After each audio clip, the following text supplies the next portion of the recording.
Okay, Coach, opening statement on today's 79-56 win over Nicholls. It was good to get a payback win over Nicholls. Lost a tough one at their place. They're well coached. They're going to fight hard, so we knew we were going to be in for a fight for this one. But I was proud of the way we played and executed. It wasn't a full 40 minutes. I'd say we played probably good for about 30 minutes of that. But end all be all, we sent our seniors off on a high note.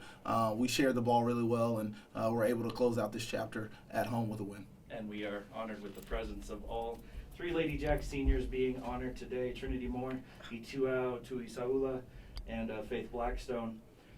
Faith, for you, 17 points, 9 rebounds, borderline right there on it could have been the 5th double-double of the year. But overall, really good consistency across the floor for Lady Jacks in double figures. Talk about the consistent play on the offensive end for you guys. I really wouldn't be able to do it without my teammates. I think day in and day out, we just talk about the things we need to fix. And I think off the court, that's what we really improved in, talking with each other, seeing what we can do better. And we just kind of displayed that today. So, yep, that's the outcome. Trinity, you had a double-double, 12 points, 11 rebounds. Talk about what you were seeing in the paint, because it wasn't just you kind of being a rebound machine. I mean, obviously, Faith with 9, Ashlyn with 8, Key with 6. It just seemed like everything down in the paint was coming back for the Lady Jacks. Yeah, I mean, we're the big dogs down there, so we try to get down there and clean it up. Or we're supposed to be down there cleaning it up, but, you know, our teammates were looking for me, so I tried to finish what they gave me. And then for you, Ituau, it seemed like you had a personal fan club today in all of the kids in the crowd. Just talk about your relationship and your dynamic that you've formed with them and the impact that you've had not only for the program when it comes to community relations, but then also just for you yourself and the growth that you've been able to show in reaching out to that community. It's been actually really special. It kind of like showed me how much of an impact just Lady Jack basketball has like on the younger generation. It was really cool to see them in the crowd, and like they always talk about, I'm your biggest fan, blah, blah, blah. But like being able to like show them that I care for them and being able to show them like where they can be like in the future is really cool. And yeah, it was just really special. And then we can go, now that we got the basketball jargon and specific to the game out of the way, we'll go left to right. Just as much as you can, a simplistic statement on like being able to close the timeout at home and the impact that SFA Lady Jack basketball has had on your life as a whole.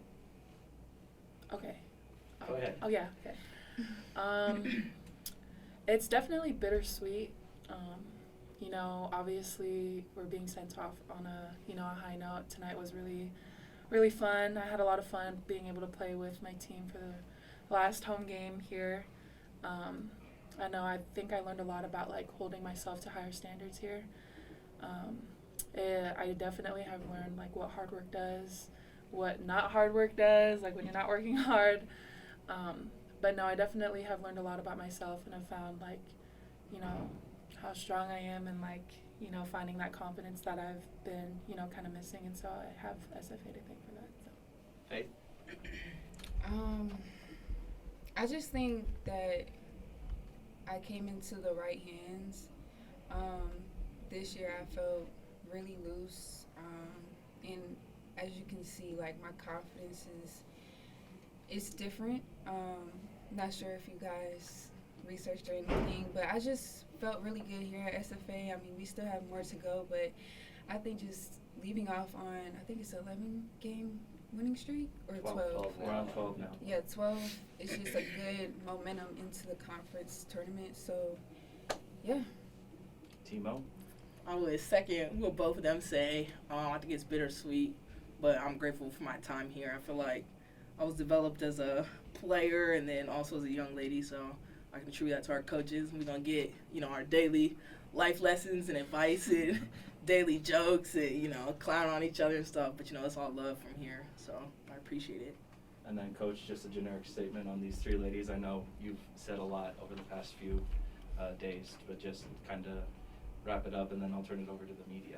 I mean, they're all special in their own special way. I'm extremely lucky to be a part of their lives. And, you know, like I said, Ituau and Timo came here not knowing what the heck I was going to be as a head coach because I never coached a game or called a timeout. And so they hopped in the boat and started rowing immediately. And then we were lucky enough to get Faith, and hearing them talk about what they've learned here, that's special because again they talked about on the court, but they also talked about off the court. And so I always tell them I want to teach you how to rally when we're down 12 points at halftime, but I also want you to teach you how to rally in life. And if they take something away from this experience outside of basketball, we're definitely appreciative of that. But I'll let them know in front of you guys I've taken more from them than they've taken away from the program. So just want to continue to recruit high character people that can also play basketball at the level they can. Now, I know that covered a lot, but I will turn it over to the media. Okay, Coach, first of all, 3 points, you held them to 3 points in the first quarter, and how crucial was that down the stretch? Yeah, I mean, we had an emphasis on the defensive end. We wanted to come out, set the tone defensively. We've typically been, we lead the conference in scoring. So we've typically been an offensive team. But, as the season progresses and we get closer to March, we know we're going to have to batten the hatches down on the defensive end. So that was a focus for us this week. And, again, wish we could have even held it a little bit lower than we did. But ultimately, it was a good performance on the defensive end and want to continue to build off of that. How do you feel like the crowd support helped you tonight? Oh, it's amazing. Again, I felt like the last few weeks that we've been at home, we've gotten some really good home crowds. I probably go back all the way to the UTRGB game and the Corpus game. It was really loud. I remember Tootie hit that half-court shot, and it would sound like we were at the Super Bowl. So I'm really proud of what we're building in Purple Haze and how they've supported our team, but also just the community and how they rallied around. You talked about Tootie's fan club that she had here today, but I felt like it was extremely loud, and that allowed us to push through when we needed it. You mentioned in the opening statement about, kind of getting revenge on, them. How much did you talk about that coming into it? Well, I didn't talk about it because I know my group. I think they knew that. They knew that was the last team we had lost to. So there are times where I talk to them about that stuff to give them juice when I think they need it. And then there's other times where I'm like, all right, I think they know this. I don't need to get them too juiced up. I just need to coach the tactics. So, like I said, I told them at halftime I was enjoying coaching them because they were playing with effort and intensity, and I was just able to talk about tactics. And so we play like that. We're pretty tough to beat. And for the student athletes, what, if anything, coming into this game felt different? Obviously last game in front of your own crowd, but did it have a different feel to it at all? Yeah, you got it. I mean, I think it was just like another game. I didn't really look at it like, oh, I have to do this or we have to do that. Like, I just approached it the same way, but of course, it's a different feeling like when it's your last home game and you're not going to be able to play in your arena anymore for the season. So I think I don't know, like keeping your mind on the prize and just keep pushing forward. That's really what it was for me. Yeah, I actually 100% agree with what she said. I felt like today was obviously a very one of those days where it was like our last home game and emotions are high, but it felt like another day in the lab. Like, we're coming in, it's game day, we got business to take care of. But no, yeah, it definitely was better having everybody else supporting us and all that stuff for senior night. So Facts. Hey, I agree. Yeah, facts. No, I agree word for word with both of them. It just felt like another day where we get to come in here and do our job. This is an opportunity for us. I want to take advantage of it. Let's come here and do what we do. My last question for you all, what's something that you hope to pass down to your teammates then now once you graduate? You go first. I feel like the unselflessness, like we're a family. We come out here and we play for each other, playing for the name on the front of our jerseys, and then just be unselfish, get what you got.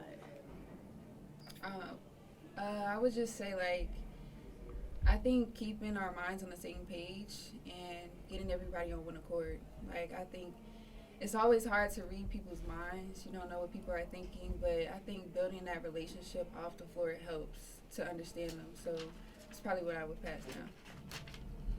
yeah, I would say to remember that the girls that you're with all the time, they're your teammates, but at the end of the day, they're your sisters. You gotta treat them as so. And yeah, just just remember that and remember what we're fighting for and the goals that we have, and just, you know, hold each other accountable when things are low, and when things are high, still do that. But yeah, just love each other. Yeah. And honestly, so much got covered. I really only got one question. So a lot of coaches talk about, you know, wanting to get hot at the right time, and you guys, you did it. 12-game winning streak going into the Southland tournament. Kind of talk about this last 12-game stretch, and just was there any different feel, anything that just kind of maybe sparked y'all to go on this 12-game winning streak? Yeah, you know, we're on a 12-game winning streak, and if you were to ask us, you know, when you said it to her earlier, she didn't even realize it, you know, because, again, we've been about the process more than about the actual game. You know, preparation has been at the forefront of everything that we talked about. We talk about, you know, coming in and getting your film on Monday, Tuesday, making sure we got the game prep on Wednesday, and then flying around on Thursday and Saturday. So it's really just been plug and play every week going forward, but now the stakes go up. So the process of preparation will still be the same, but I expect our intensity to be on a different level because, again, we know what we're fighting for. And, you know, you do all year long in college athletics for March Madness. And so we're right there. We're really close to having an opportunity for that. We just need to pick up that intensity, like I said. So we talk about that 12-game win streak, going undefeated in February, being able to close things out at home. Now it is on to March. We just got word from the conference that if Lamar were to close things out against McNeese, you guys will officially clinch the 3 seed heading into the Southland tournament. So just the next steps for the Lady Jacks as we head to Lake Charles next. Well, rest. I think rest is at the forefront. You know, we've been limited in bodies all year long, so we'll rest. We got a long layoff between now and our first game in the tournament. We'll watch film. We'll get prepared. We'll sharpen the edge, as we like to say, but ultimately it's just prep as usual. Probably makes it another off day because we have so much time off. But you know, once that ball gets tipped up in Lake Charles, we're going to be ready to roll. Ituau, Faith, Trinity, it's been an honor to watch and have a small part in coverage for you guys. You represent the program amazing. Good luck in the next steps outside of basketball, but obviously next steps for the Lady Jacks will be in Lake Charles for the Southland Conference Tournament with more details to come. Until then, guys, get some rest. Thank you for your time. Thank you. Act some Jacks. Um,